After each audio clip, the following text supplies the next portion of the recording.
So back in May of 2020, this guy, Sir Drac, posted here on this forum about his use of AI technologies for upscaling and upsampling video. Now, this is all the rage today, but a few years ago, this was actually kind of interesting. And he posted a series of photos showing what his upscales looked like. And frankly, they looked absolutely amazing. I mean, look at these things. They're crazy. And he had done all of Dragon's Lair, Space Ace, and Dragon's Lair 2. He posted the files, but they weren't in any sort of ready-to-use format. You had to download them, unpack them, and do some hokey-pokey stuff. So I spent dozens of hours customizing Daphne and creating special loader files and organization, making everything run completely standalone no matter what folder you put it in. And then to top that off, I also put together a custom launcher to actually kick these things all off so it'd be absolutely positively easy for anybody to use with no Daphne knowledge. I've showed this project over the years a couple of times on this channel and my old Review Lagoon channel, but you can tell that I'm well invested in the laserdisc games of Don Bluth, championing Space Ace, helping port Dragon's Lair to the DS. I was an executive producer with United Coders. I've done a lot of stuff with Dragon's Lair, and so you can understand why this project holds a very, very special place to me. All right, well, let's get to it. So this is a Windows-based project, so I added it via Proton and added some artwork and everything. Let's go ahead and run it, and you'll see the very unceremonious launcher, but it does work if you use a mouse or use Steam plus the trackpad. So we're going to look at the 4x3 versions for a couple of reasons. One, this is literally the aspect ratio that they were in originally, right? So take a look here in just a second. We're going to get up to the main Dragon's Lair screen. Look where Starcom is. It's above the bottom of the screen quite a ways, actually. We'll show more about that in a minute. So this is the original Dragon's Lair. For those who may not be familiar, this was the original Laserdisc game. So this was a QuickTime game. Essentially, you're not directly controlling the character. You'll see flashes on the screen that sort of tell you which way to go. If you've ever played like Resident Evil or any of these other guys that have QuickTime reaction style games, like for example, now you're going to tap to the right to go to the door and then tap again. See how it flashed yellow? That means you want to tap in that direction.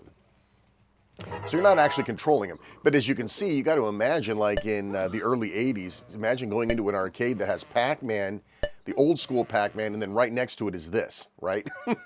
It was quite a sight to see. It also cost 50 cents a play. But yeah, so that was the original Dragon's Lair. And we'll take a look at Space Ace. This is my personal favorite. I like Dragon's Lair a lot. I mean, it is the OG. It's where I got started, blah, blah, blah. It made me want to meet Don Bluth, which I eventually did. But this to me was a more fun game. I like the space theme. I like the attitude. I like there's a lot more dialogue. I love the music in this game. Plus you could play 3 different levels, so there was a way that you could play like a cadet version versus a captain version that would be a little bit easier to play. And again, this is the same sort of scenario. They're QuickTime movements. We see there's a flash, you'll need to move over there, and then there's another flash towards the ship. And then you can energize, which takes you and regains your manhood temporarily so that you can be Ace. And when you're Ace, you're a badass, and when you're Dexter, you're a wuss. That's kind of the way the game works. And eventually, you'll transform back here in just a moment. And once it wears off, then you're back to being your little kid Dexter again. But I always loved this game. I loved the ambiance. The music was incredible. I love the dialogue between Dexter and Kimmy. It's just great. You'll hear a little bit of it here in just a second. Kimberly, come in. Are you okay? Oh, sure. I'm just kidnapped by aliens. It's kind of biatchy, if you get my meaning. And then, of course, the follow-up was Dragon's Lair 2. Very interesting backstory. Dragon's Lair 2, the sort of the video game industry as a whole sort of took a dive, and Laserdisc games went quickly out of fashion. So while Dragon's Lair 2 was almost done, they canned the project. And it wasn't until the Sullivan Bluth team kind of got together and decided to finish the project. You'll also notice that if you recognize some of these sound effects and beeps and stuff, you'll realize this is running on a PC, not a sort of arcade ROM board with a laserdisc player attached to it. So you can see there's sort of gen-locked overlay. There's computer graphics over top of the cartooning. That's where you see the credits and all that other good stuff. But again, this is the same premise. Dirk and Daphne just had 10 kids, if you can believe it. That poor gal still got her figure. And again, you're trying to avoid the mother-in-law beating the crap out of you at the beginning of the game. I love it.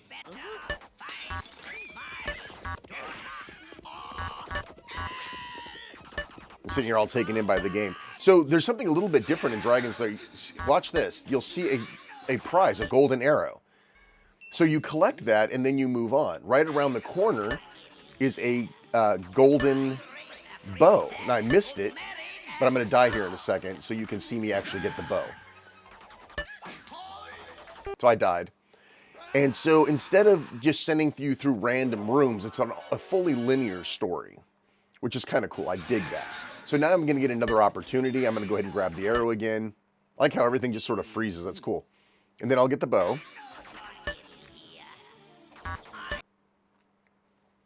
Now, if you don't get all those prizes, you can't complete the game correctly. So if you get to the end of the game and you haven't gathered all the prizes or the treasures, they send you back to the scenes again to get them. Yeah, crazy. So that was the 4x3 versions. Those are all original aspect ratio, nothing cut off. For completeness sake, we're going to go ahead and look at the 16:9s, which are matted, which means you're losing stuff by going widescreen versus 4x3, which is usually when you lose stuff. Look how high up Starcom is, or look how low rather. Did you see that? I mean, anybody who's played this game for more than like 10 minutes can see that it's drastically matted. So you would never want to play it widescreen, not if you were serious about it, because you're losing a huge, huge part of the picture. So I'm just going to let the intros play for each one of these. I'm also trying to talk over the audio to make sure I don't get a copyright hit, because Dragon's Lair is still for sale. I mean, it's still owned and operated, and they're still producing new versions for every platform on the planet. Plus, I'm friends with everybody involved in the revenue stream of Dragon's Lair, which is why I'm not going to share any of these files or anything, frankly, because, well, you know, it's still copyright and it's still making money. But you see all of these command lines that are being run. I had to hand carve all of those. I mean, I had to personally create all of these launchers to make things work correctly. So while I didn't do the AI upscaling on this, which is absolutely gorgeous, by the way, cartoons work really well for AI upscaling. I didn't do any of the graphic work, but I did do a lot of the foundation of making this project the way you see it here, which is totally turnkey. And it was important to me to be able to take this and put it anywhere, right? A lot of times when you set up emulators on a hard drive, it's locked to that hard drive. And if you move it to another drive, then all the paths change. There's a whole bunch of crap to fix. And so one of my goals with this was to make it 100% agnostic. Wherever you put it, it'll run. And it sounds ridiculous that it's that difficult, but it actually sometimes it is. Okay, and last but not least, of course, is Dragon's Lair 2, 16:9. I didn't play nearly as much Dragon's Lair 2 as I played the other two games. It came along a lot later in the life cycle. The first time I saw it, I can share a little anecdote here. I saw Dragon's Lair 2 for the first time at a bowling alley. Once I saw that there was a sequel, we didn't have the internet, people. There was no internet to tell us what was coming. We just had to walk into an arcade or something and see it. I saw this, and I immediately cashed in like $30 and get into quarters. I mean, we were still using quarters back then, not tokens or digital cards. I got $30 in quarters, and I sat all night and played this. Never finished it. Can't finish it on $30, not having to learn all the new moves and everything. But yeah, that's sort of my side story when it comes to Dragon's Lair 2. It was a $30 night, and I never got around to finishing it. Of course, finished it on the home versions, but not at the arcade, not like the other two. Never became proficient at it. Pretty cool story, though. Dragon's Lair 2 has some amazing scenes, especially the whirlwind with the Beethoven piece being played is absolutely crazy. Well, that's it. I hope you enjoyed my little trip. Please like, subscribe, share. You guys know what to do. It's a lot of fun going back and looking at some of these projects and reliving some of these, and I'm so happy you came here with me. I'm Shane R. Monroe. Thanks so much for watching, and take care.